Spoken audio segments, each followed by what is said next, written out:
Hey everyone, I'm Jeep Momma. You know, Jeep owners love to modify their Jeeps, whether it's for off-roading, overlanding, or to create an aesthetic look that's unique to themselves. I'm going to show you a cool way to give your Jeep a unique look. Wa-da-da! It's backwards.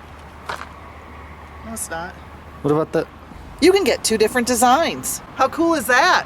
One on each side. It's not backwards. Under the sun grill inserts. Under the sun inserts. So easy. You just slide it in your grill. This under the sun grill insert is easy to install. Line it up, make sure it's lined up.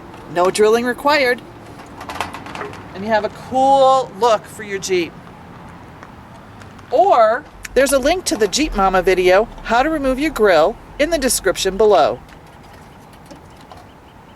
The under the sun inserts are made of aluminum and are 100% rust proof.